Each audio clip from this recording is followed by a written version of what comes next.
Obrigado, Rosângela. Alô? Bom, obrigado, Rosângela. Acho que ficou bem clara aí a questão dos contribuintes. Vou passar agora imediatamente a palavra aqui ao Augusto Lima, tá? Chefe da fiscalização do Ministério do Trabalho e Emprego aqui no Rio de Janeiro. Boa tarde. Eu vou focalizar mais dentro de um aspecto que já foi levantado aqui, que é a questão da espécie de relação que existe de trabalho entre o salão e o profissional.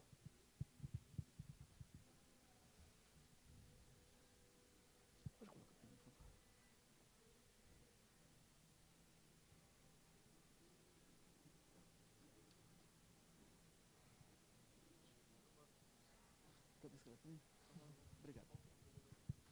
É a única coisa que tem nesse arquivo, está zeradinho, tá?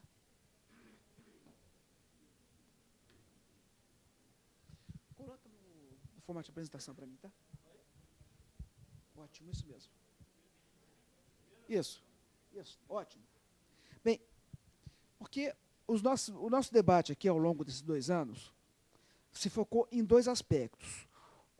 A maneira como estava organizada a remuneração, ou seja, as comissões serem inteiramente integradas, constantes da folha de pagamento, para evitar a situação crônica de irregularidade que existe no segmento. E a outra questão, o tipo de relação de trabalho.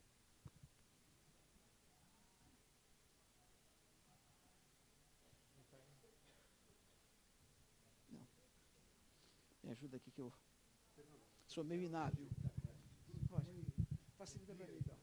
Então, a dúvida básica, que é uma dúvida, acho que do segmento inteiro, é sobre os 2 modelos, que é o trabalho subordinado, o trabalho organizado com base nas relações de emprego, regidas pela CLT, na sua legislação, ou o trabalho em parceria. Ambos são possíveis? Ambos são possíveis. Porém, para que você possa ter um ou outro, você tem alguns pressupostos fundamentais. E ambos vão gerar consequências. Pode avançar a tela. Primeiramente, nós vamos citar aqui o artigo 2º da CLT, que define o que é o empregador. O empregador é empresa individual ou coletiva que, assumindo os riscos do negócio, isso é importantíssimo entender, admite, assalaria e dirige a prestação de pessoal de serviço. A questão do assumindo o risco do negócio, ela é fundamental para você compreender como você se insere em qualquer relação de trabalho. O empreendedor, ainda que ele seja, digamos, o chamado profissional parceiro, que hoje está proposto, o risco do negócio é dele. O assalariado, ele cumpre a obrigação dele, recebe os direitos dele a cada mês. O empreendedor assume o risco. Eventualmente pode ter mais ganho ou não. E se não tiver mais ganho, o ônus é dele. Vamos avançar, Luiz. Agora, o que é o empregado? Isso é uma coisa importante, nós temos consciência. É pessoa física, evidente, é um ser humano, que vai prestar serviço de natureza não eventual, sendo que o não eventual significa ele faz parte da atividade constante do empregador dele. Sob a dependência desse, ou seja, ele recebe comando, a maneira como ele vai trabalhar está organizado daquela forma, e mediante salário, evidentemente, ele é remunerado. Qual a importância dessa explicação? Sempre que nós falarmos na possibilidade de parceria, de uma empresa estar funcionando dentro do ambiente de outra empresa, de uma locação de espaço, nós temos que entender se existe ou não subordinação.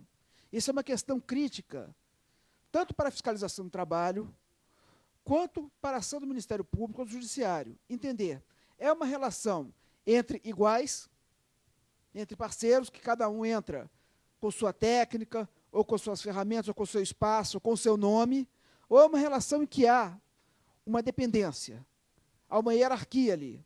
Você vai cumprir determinada jornada, trabalhar de determinada forma, usar determinado uniforme, ter determinado comportamento, não pode faltar, a sua agenda é pautada por alguém que está tomando seu serviço. O cliente não é um cliente seu, é um cliente do estabelecimento. Então, essa diferença é crítica, porque não é apenas uma questão voluntária de escolher. Não, essa forma aqui eu ganho mais e gasto menos. Tenho que pagar menos tributos e embolso mais dinheiro de imediato. A coisa não é assim, porque não é uma questão de desejo. É um modelo que o Brasil escolheu. A sociedade brasileira escolheu como forma normal de organização do trabalho, sempre que subordinado, essa, com os tributos que tem e com as consequências, não só do custo, mas também do benefício. A minha colega Rosângela, antes, teve a oportunidade de expor a diferença que tem em termos da contribuição de um trabalhador assalariado e de um trabalhador que goza de autonomia. O custo de um e de outro. O assalariado, ele desprende menos dinheiro para contribuir do que o autônomo para o mesmo valor. Por outro lado, na opção do autônomo, por exemplo, como microempreendedor, o gasto é bem menor. Em compensação, a proteção é bem menor também. Então, tudo tem o seu preço. Vamos ver. Além disso, o artigo 9º da CLT, só para nos recordar, que toda a base da visão da fiscalização do trabalho é fundado na realidade, aquilo que realmente ocorre. Então, por mais que você ache que pode optar, você que eu digo todos nós aqui, que pode optar por considerar que aquela relação não é uma relação empregatícia, se tiverem presentes os pressupostos, ou seja, se um auditor fiscal, numa fiscalização, constatar que aquela relação é uma relação de emprego, prevalece a realidade, independentemente do contrato formal. Ou seja, no caso da ação do auditor fiscal, caberia uma autuação contra o empregador, reconhecendo que existe um vínculo empregatício ali, que está havendo sonegação de tributos, subtração de direitos.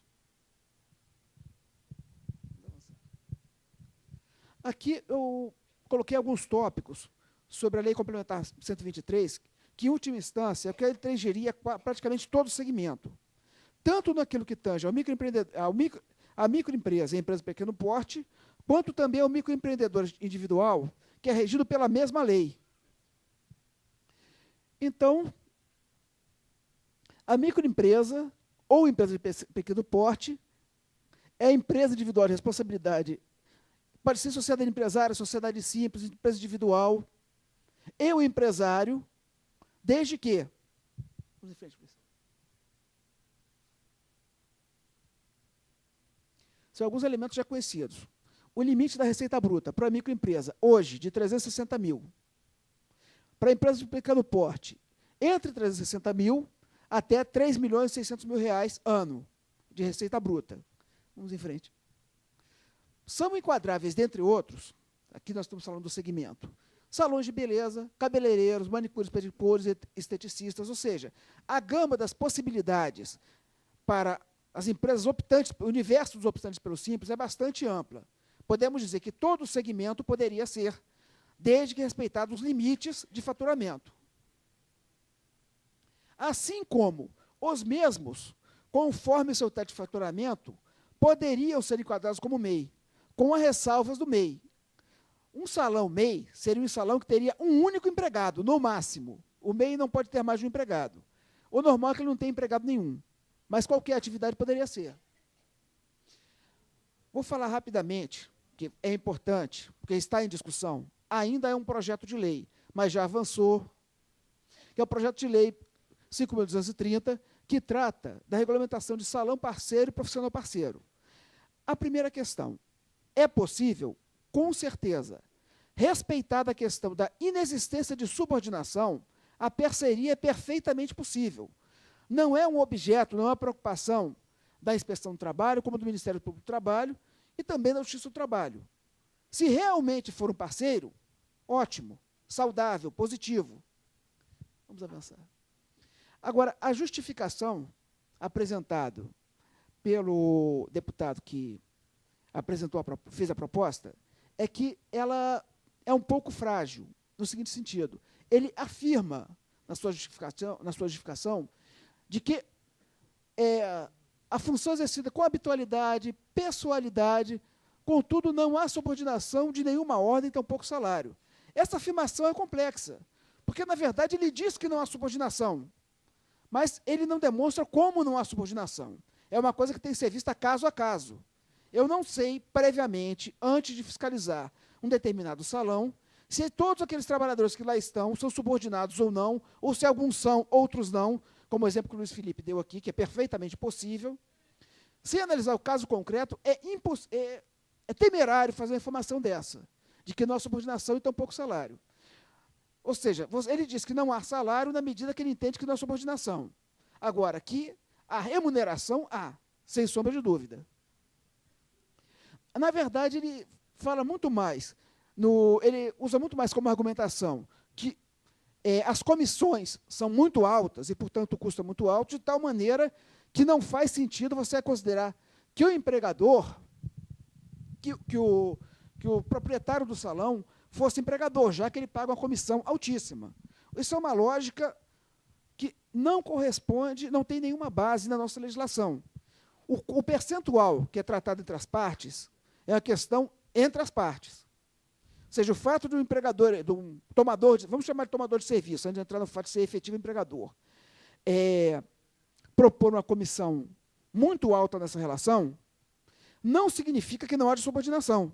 Significa que ele talvez esteja sendo temerário ou não avaliou corretamente a capacidade de pagamento dele e propôs uma comissão mais alta do que ele poderia realmente repassar ao empregado, o que vai gerar consequências bastante sérias, já que ele não vai ter como fazer frente aos seus encargos. Vamos em frente, Luiz. Outra parte da justificação muito interessante. Ademais da prestação de serviços profissionais, falta o requisito de subordinação técnica e jurídica. É bastante questionável, pois os serviços não são fiscalizados pelos salões. Aí eu faço a pergunta a vocês. Não há qualquer tipo de controle sobre como é prestado o serviço ao cliente que vai ao salão? Não há qualquer tipo de controle sobre o produto que é usado no cliente? Caso o cliente se dê por insatisfeito ou se sinta prejudicado em sua saúde, ele vai entrar com ação judicial contra quem? Pois é. Então, será que o salão pode cometer a temeridade de não controlar o como é prestado o serviço? Em algum nível, pelo menos, aí podemos discutir até que ponto esse controle significa subordinação ou não. Mas controle tem que ter. É o nome do salão que está em jogo. Gente, tá. Olha, o debate vai ser rico. Eu sei que o tema é muito rico. Eu vou pedir só um pouquinho de paciência, tá? A gente não pode... Então, eu pensei esse elemento da justificação, porque isso aí funda o porquê foi colocado esse projeto de lei. Que eu pessoalmente, Augusto, considero saudável e justo. Porém, com as devidas ressalvas. Nós temos que nos prender sempre ao mundo real. Vamos avançar. Aqui, mais uma parte da justificativa. Por todas as razões, constata que os profissionais do setor de beleza exercem suas funções sem qualquer subordinação. Isso é uma afirmação. Não tem base num estudo de caso concreto. Recebendo percentuais que não condizem com a condição de empregados. Ainda assim, é uma suposição. Se alguém foi temerário e ofereceu um percentual alto demais, não quer dizer que não se trata de um empregado. Se trata de um erro de planejamento, ou então no pressuposto de que seria possível não haver tributação. Ou seja, é uma atitude de risco que tem em muito prejudicado o setor. E, no restante, o empregador pagaria ao empregado mensalista valores muito inferiores aos realmente praticados. Isso aqui está no cerne da nossa discussão. Até o Luiz Felipe fez a demonstração que a coisa não é bem assim. Você considerar a composição real da renda do profissional, não é bem assim que vai acontecer. Ou seja, os profissionais não aceitam ganhar os pisos salariais estipulados nas convenções coletivas, que é o cerne de toda a nossa discussão aqui. Sendo certo que os valores ali atualmente convencionados servem tão somente referência para as cobranças das contribuições sindicais. Eu achei isso até um pouco agressivo. Bastante, na verdade. Vamos em frente.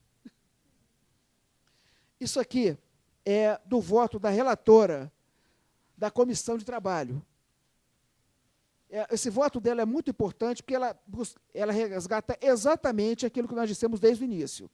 Salienta-se que o profissional continua protegido, pois o contrato de trabalho será reconhecido caso sejam verificados os seus 3 requisitos. Ela falou em 3, são 4.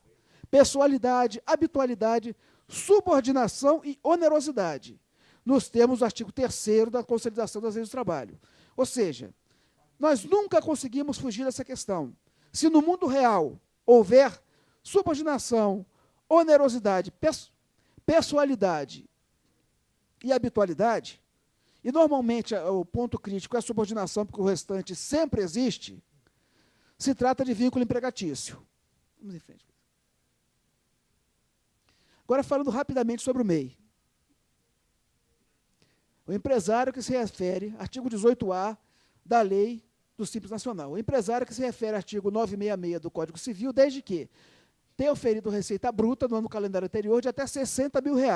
O limite de Simples é, em média, 5 mil por mês. Optante pelo Simples Nacional e que não esteja impedido de optar pela sistemática prevista. Ou seja, basicamente, o critério principal é o teto do faturamento. Vamos em frente. O Conselho Gestor do Simples Nacional determinará as atividades autorizadas a optar pela sistemática de recolhimento de que trata esse artigo.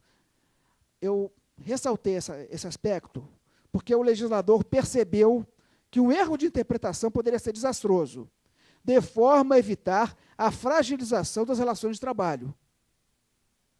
É um terreno delicado, a questão do Simples é um terreno delicado. A questão do MEI é delicadíssima, porque cria aquela ilusão de que, oba, vamos todos ser MEI, vamos contribuir bem pouco para ter o benefício, teremos um CNPJ.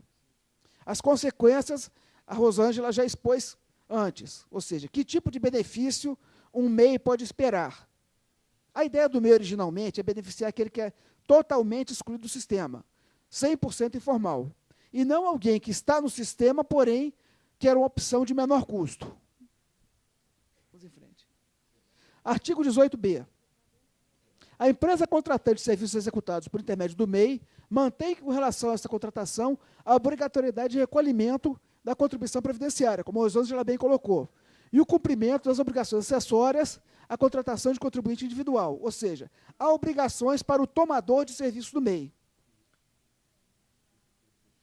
O disposto no caput e no parágrafo 1º do 18b não se aplica quando presentes os elementos da relação de emprego, ficando a contratante sujeita a todas as obrigações delas decorrentes, inclusive trabalhistas, tributárias e previdenciárias. Eu insisto, o legislador colocou esse parágrafo e outros tantos, porque ele percebeu que havia risco do desvirtuamento do Instituto do MEI, que é exatamente para resgatar pessoas que hoje estão na plena informalidade. Vamos em frente. Tanto que o artigo 18E, que foi incluído pela Lei Complementar 147 do ano passado, ele deixa claro, o Instituto do MEI é uma política pública que tem por objetivo a formalização de pequenos empreendimentos e a inclusão social e previdenciária. É para resgatar quem está à margem. A formalização do MEI não tem caráter eminentemente econômico ou fiscal. Ou seja, o MEI ele não custeia a própria previdência. O valor da contribuição é mais para que haja registro de sua existência. Deixa eu beber um golinho d'água aqui, está difícil.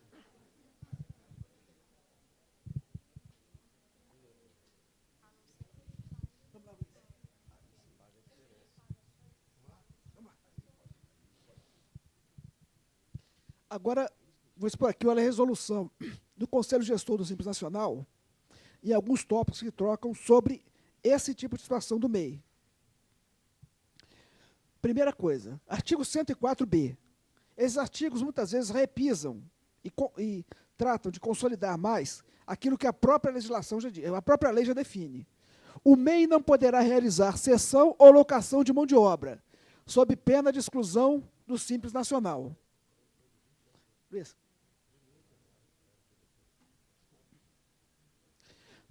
Ele explica o que seria isso. Cessão ou locação de mão de obra é a colocação à disposição da empresa contratante em suas dependências ou na de terceiros, de trabalhadores, inclusive o MEI, que realizem serviços contínuos, relacionados ou não com sua atividade fim, quaisquer que seja a natureza e forma de contratação. Dependências de terceiros, também explica, são aquelas indicadas pela empresa contratante, que não sejam as suas próprias e que não pertençam à empresa prestadora. Às vezes o detalhamento parece meio cansativo, mas é para não deixar nenhuma dúvida. Vamos em frente. Serviços contínuos. Esse é um conceito importante, que às vezes há um mal entendido quanto a isso. São aqueles que constituem necessidade permanente do contratante. Ele precisa daquilo. É o trabalho de qualquer profissional de beleza no salão, por exemplo, que se repetem periódica ou sistematicamente, ligados ou não à sua atividade fim, ainda que sua execução seja realizada de forma intermitente ou por diferentes trabalhadores. Ou seja, o serviço contínuo é uma característica do tomador do serviço e não do prestador. Por colocação à disposição da empresa contratante, entende-se a cessão do trabalhador em caráter não eventual, respeitados os limites do contrato. Vamos em frente. Na hipótese de prestar serviços e forem identificados os elementos da relação de emprego ou de emprego doméstico, o MEI, será considerado empregado ou empregado doméstico, ficando a contratante sujeita a todas as obrigações dessa relação, inclusive tributárias e previdenciárias. Ficará sujeito à exclusão do Simples Nacional. Se ele não é MEI, se ele na verdade é empregado, ele não tem que estar no Simples. Vamos em frente. Bem, aqui estão os meus contatos, eu estou à disposição de vocês. Agora, para avançar um pouco sobre a exposição em si, qual a nossa preocupação? Repisando o que eu já falei. A relação de trabalho não é necessariamente uma relação de emprego. Mas toda relação de trabalho em que estiver presente a subordinação, ou seja, uma dependência efetiva do prestador para com o tomador do serviço, em que você definir as regras, em que você determinar o trabalho, em que você controlar o trabalho, em que não houver autonomia real, ela é uma relação de emprego. E as consequências de uma relação de emprego não ser respeitada na sua forma são bastante sérias para todos os envolvidos. Prejudica o trabalhador, sim, pelos vários direitos que ele passa a não ter. Seja devido à proteção previdenciária da forma plena, seja férias, 13º, uma série de outros direitos, como também coloca em risco o próprio negócio do empregador, não só pelas demandas judiciais possíveis e prováveis, o passivo trabalhista, como pelo fato de que, por exemplo, no caso de infração ao vínculo empregatício por parte de determinado empregador optante pelo Simples, ele, de ofício, perde a condição de empresa optante. No caso, o Ministério do Trabalho, numa fiscalização constate que existe uma fraude em relação de emprego, ou seja, a não inclusão de trabalhador assalariado, ou mesmo de prestador, nas devidas informações, no caso do assalariado, na folha de pagamento, de ofício nós comunicamos à Receita Federal para que haja exclusão. E as consequências da exclusão são bastante pesadas. O custo da atividade aumenta muito. A nossa intenção, o meu viés de falar, minha maneira de falar, às vezes soa bastante pesada, porque o auditor tem um olhar de desconfiança permanente. O empregador é que vai me demonstrando que eu não devo desconfiar de nada, mas, em princípio, a gente desconfia, é uma questão de ofício. Mas, basicamente, a ideia é alertar, e nós temos a possibilidade de fazer uma transição para quem, equivocadamente, estiver adotando uma forma de trabalho que não seja compatível com a determinação da legislação, que possa se adequar. A nossa ideia é essa. Por isso, por isso a audiência pública, por isso todo um processo de entendimento, por isso uma parceria ampla que nós estamos tendo aqui. Eu agradeço muito a presença de todos, eu fiquei realmente emocionado com esse auditório cheio. Eu sinto que há vontade de se fazer coisas boas. Muito obrigado.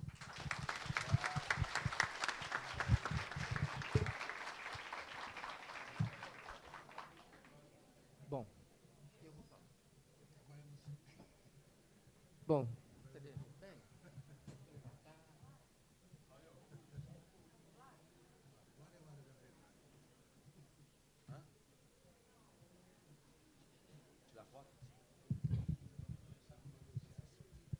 Alô, acho que ele vai.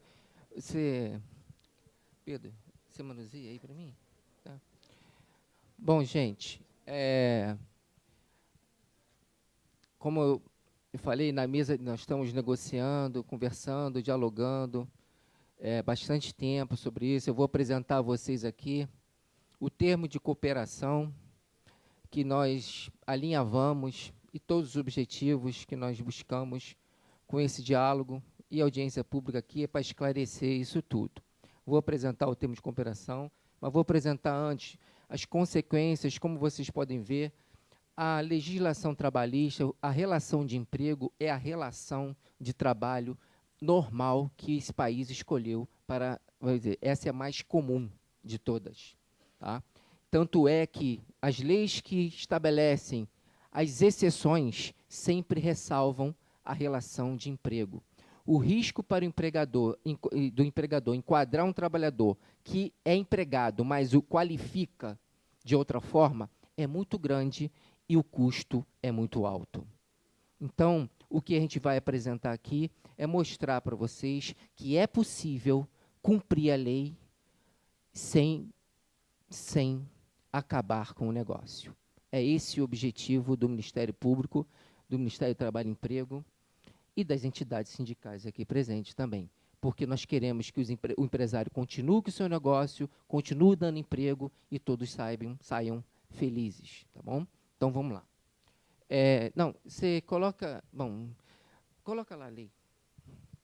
Tá? Eu quero advertir para vocês, porque é o seguinte, foi mandada uma recomendação para vários empregadores, todos os empregadores que foram inicialmente notificados, tá? A gente espera que haja uma conformação voluntária dos empregadores, porque todos que foram inicialmente notificados já estão sob fiscalização do Ministério Público e também do Ministério do Trabalho e Emprego.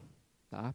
Então, nós vamos apresentar aqui as formas, como disse, claro que o termo de cooperação vai desenhar isso. Então, primeiro, não anotar a carteira de trabalho corretamente é crime de falsidade ideológica.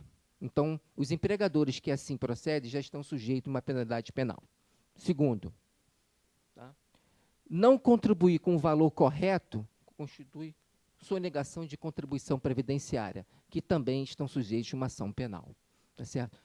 Isso tudo é só para divertir, porque eu espero não precisar utilizar desses instrumentos para que a solução seja encontrada.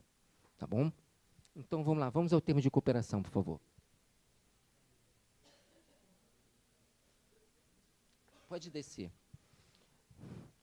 Coloca lá nos itens de cláusula 4ª, 7ª, né? Vamos ver. Aí. Aqui. Tá?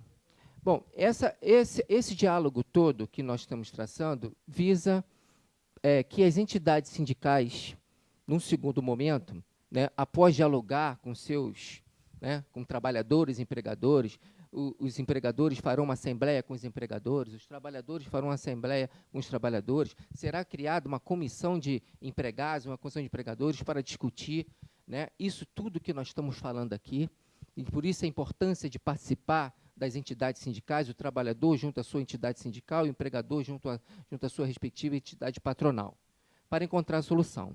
Então, nessa próxima convenção coletiva, o objetivo é que o percentual que seja fixado na convenção seja o que seja efetivamente pago e cumprido.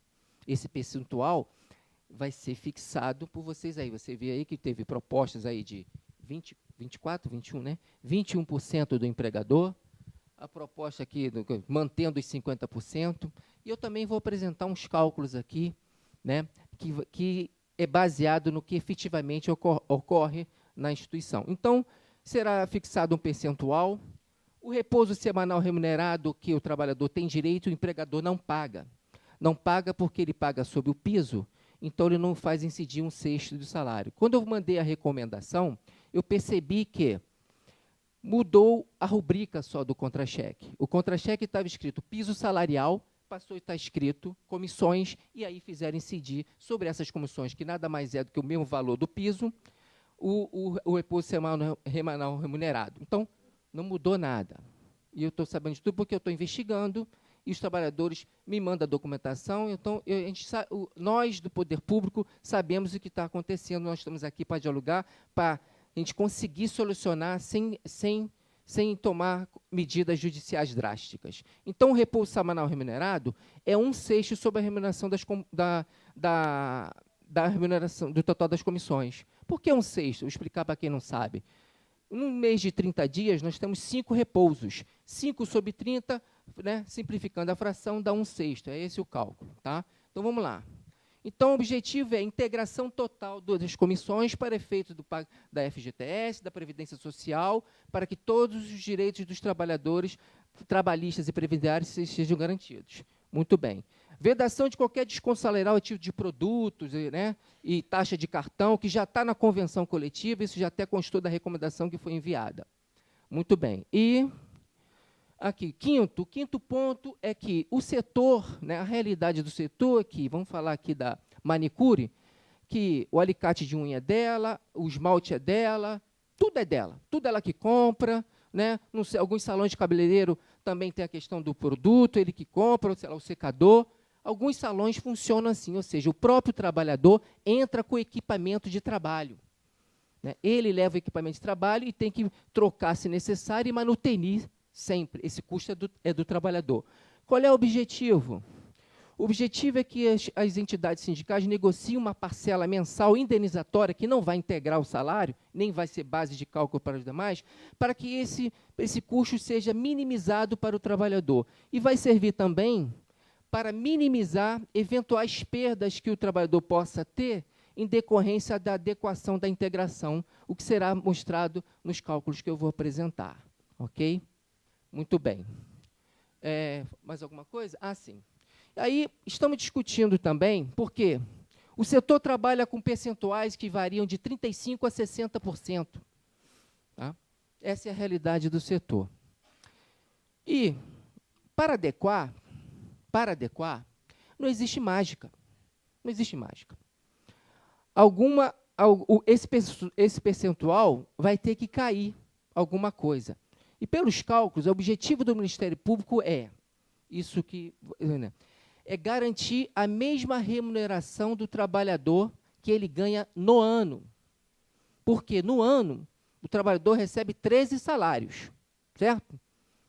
Considera 11 salários efetivos, o 13º salário e o das férias, que vem com mais 1/3. Então, esse é o critério, são 13 salários, tá, que o trabalhador recebe no ano.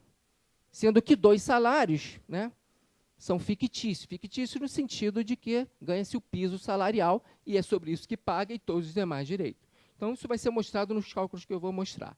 Então, em algumas situações, tá, por ocasião da adequação disso, acertei com o trabalhador um novo percentual, a gente está prevendo ali o pagamento do 13º e das férias pelo valor efetivamente que o trabalhador pagou, para você equacionar aquele e passar a observar o valor do contra-cheque, que vai passar a ser efetivamente cumprido. Então, é um marco. Vou pagar aqui, vou indenizar aqui esses 6 meses aqui que eu não integrei e vou pagar, com base no real salário.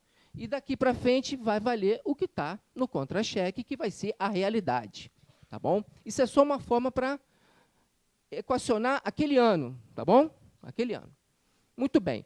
E o item B aqui, que é uma indenização adicional, que isso aí é uma construção da jurisprudência. Por quê? Em algumas hipóteses, pode acontecer de o trabalhador efetivamente ter uma redução salarial, principalmente para aqueles que pagam 50% e 60%. Eu vou mostrar isso aqui. Tá?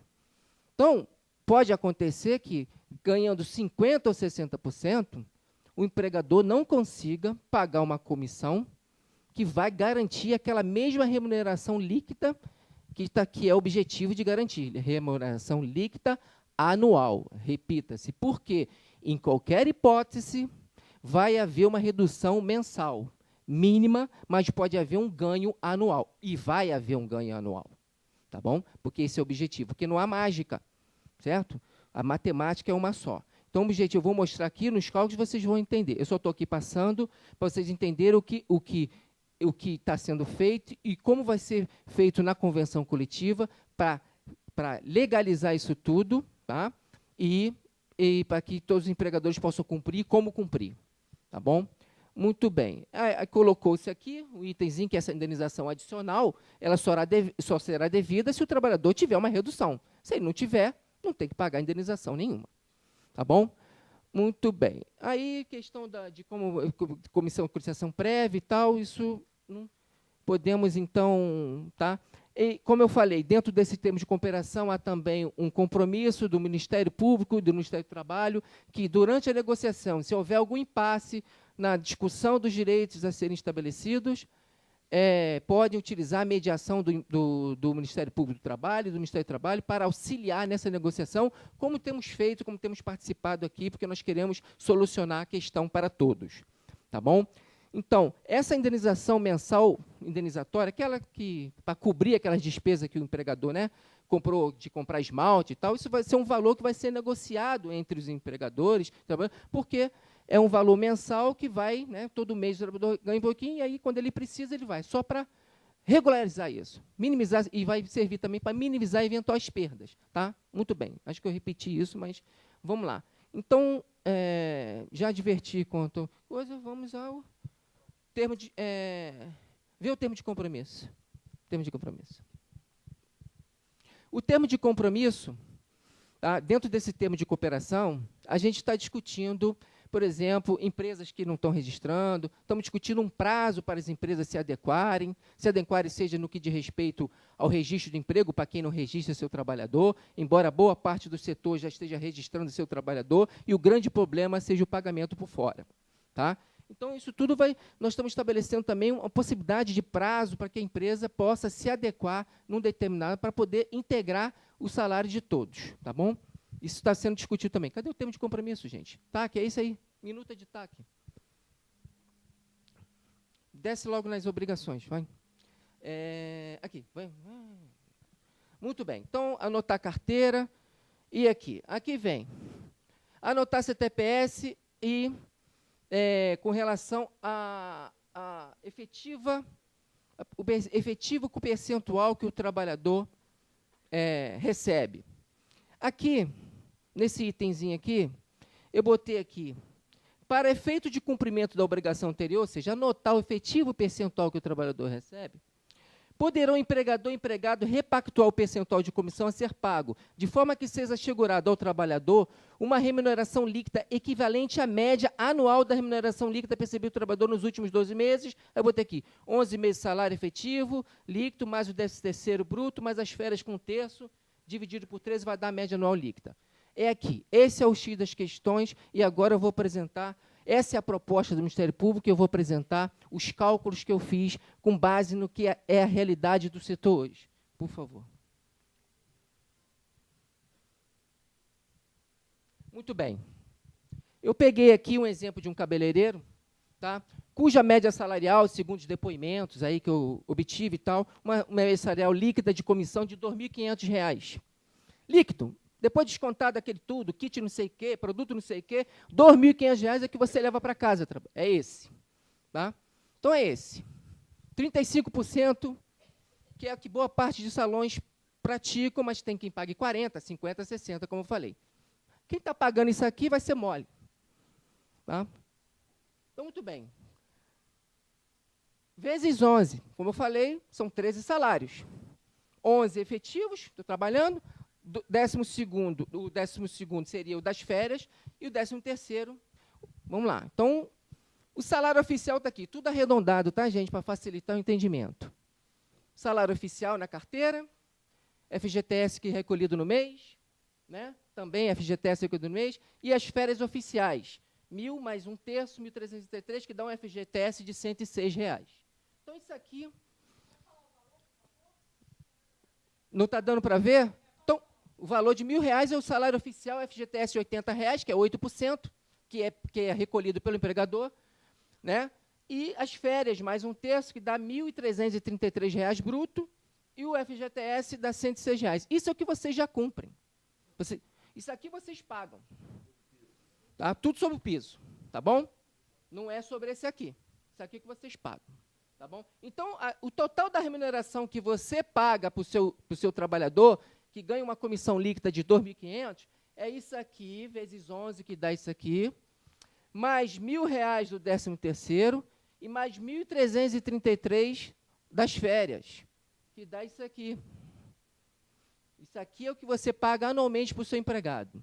Dividi por 13 e achei essa média de comissão. Tá? R$ 2.294,87. Então, você está vendo aqui que a média de comissão ela é menor do que o líquido que o trabalhador leva para casa. Tá certo? Mas é isso aqui que é a média de comissão que ele recebe no ano. Então, vamos lá. Aqui, o custo anual desse trabalhador para você hoje é de R$ 30.900. O FGTS, que é depositado na conta de vinculado do trabalhador, é de R$ 1.066,67. Tá? Isso aqui é depositado todo ano na conta de cada um dos trabalhadores que estão todos na mesma situação, cabeleireiro, manicure, etc. Porque todos que recebem o mesmo piso. Muito bem. Então, é isso. Pode passar adiante. Então, vamos lá. Agora, essa aqui é a proposta do Ministério Público para cumprir a lei. Diga-se de passagem, é para cumprir a lei já está em vigor. Não tem que esperar para cumprir a lei. Então, eu não preciso esperar para cumprir a lei. Certo? Então, essa lei já está em vigor há muitos anos, desde 1945, né? 45, 43. Entendeu? Então, é para cumprir a lei. Então, a lei é essa. Está aqui. 2.295. Arredondei, tá? Uns centavinhos. É a comissão média que ele recebe. Aumenta, por favor. Isso. Não. Aumenta a letra. Pagar a luz?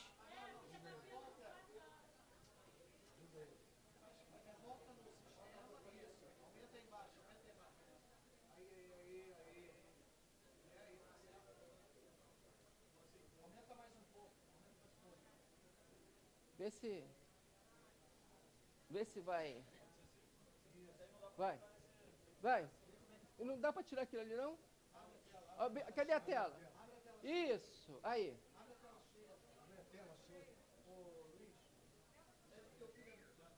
Tá bom. Tá bom, gente? Tá bom? Tá.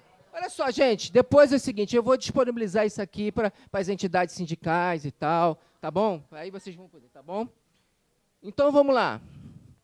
Então, 2.295 foi a comissão média que nós encontramos, que vocês já pagam. Tá? Aí, o repouso semanal que vocês não pagam.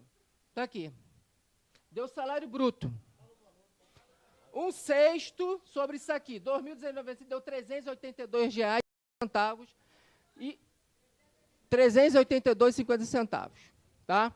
Olha só, gente, isso aqui é um exemplo. Vocês têm que ver o seguinte, repouso semanal é 1/6. Como média de comissão, se vocês pegarem lá as suas anotações, o trabalhador, por exemplo, né, e a empresa tem tudo isso contabilizado, obviamente, vai saber qual é a média, tá bom? Então, vamos lá. O importante é entender o raciocínio.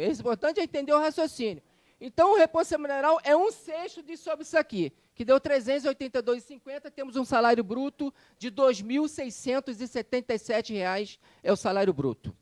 Tá?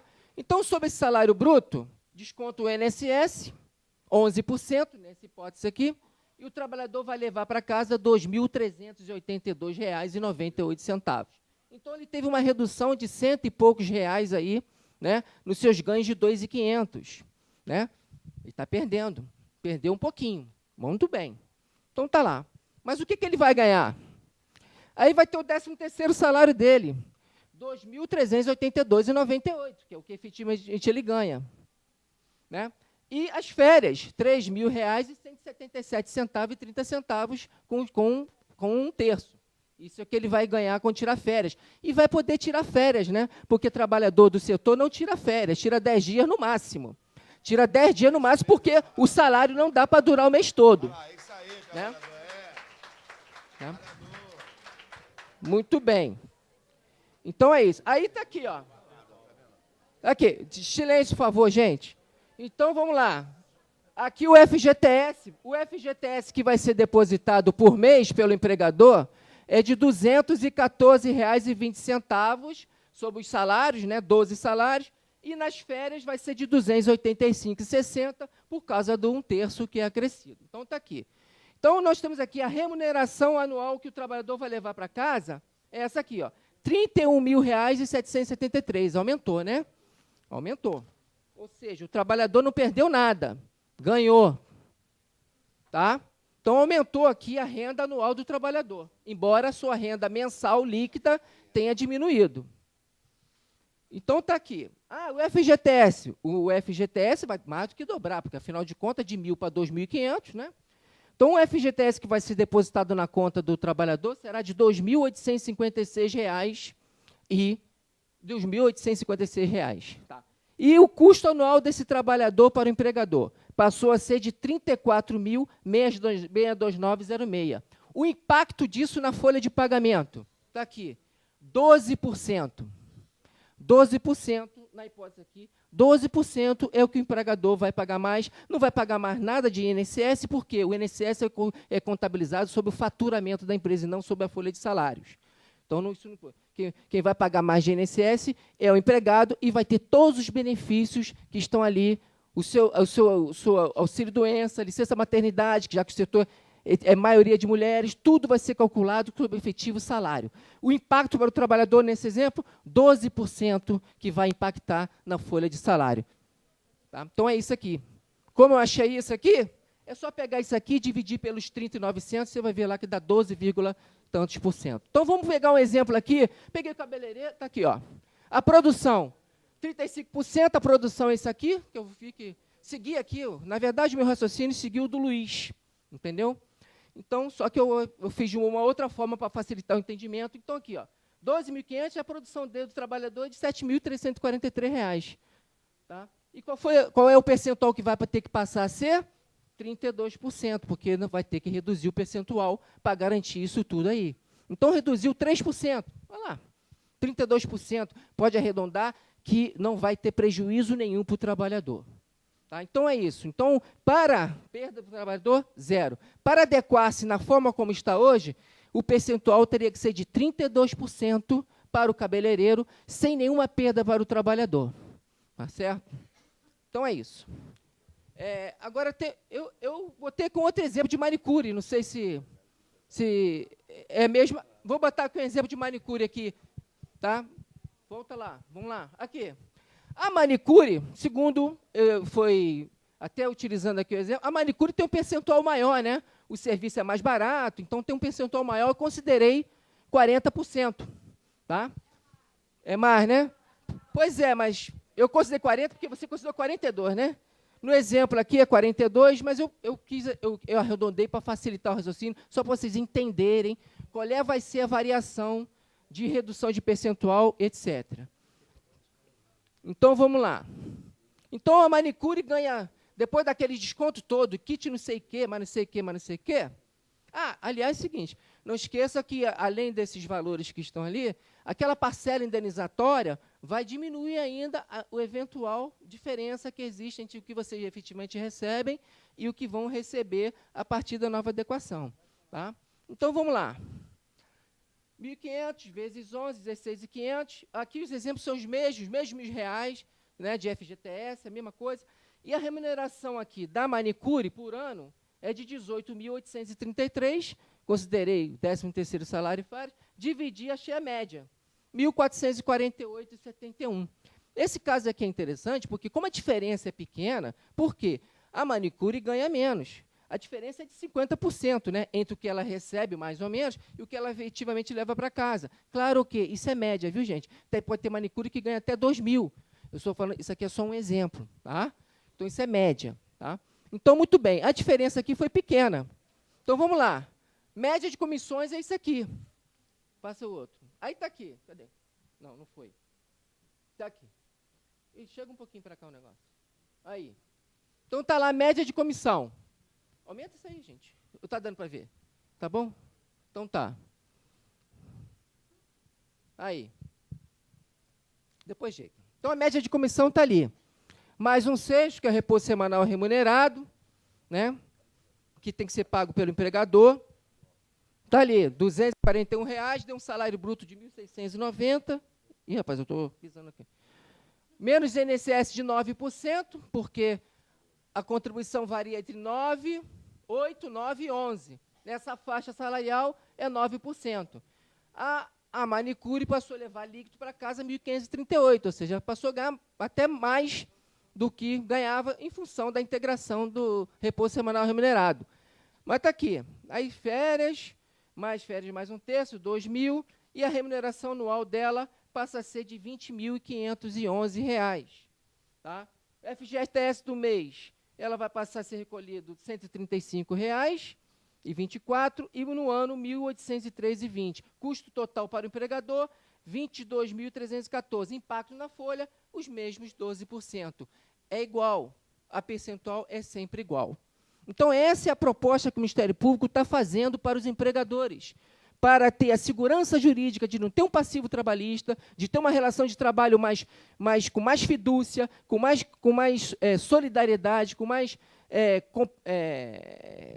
confiança mesmo do trabalhador com o seu empregador, e sem risco de passivo trabalhista, com possibilidade de outras pessoas quererem investir no setor, um outro tipo de capital investir no setor, para que essa atividade cresça. Então, a proposta do Ministério Público é essa.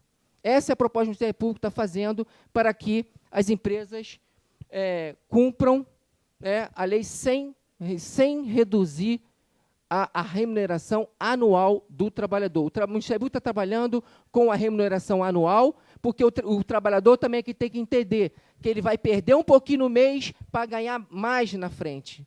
Porque ele vai ganhar no 13º, vai ganhar nas férias, vai ganhar no contra-cheque mais digno, onde ele vai poder ter um financiamento melhor, um acesso ao sistema financeiro melhor, alugar uma boa casa, ou, quiçá, usar o seu FGTS, que vai ter um valor real, comprar uma casa pelo sistema financeiro, porque vai ter uma renda que vai lhe permitir a esse tipo de compra. Então, é isso, gente, que eu queria colocar para vocês. Estou à disposição para as perguntas.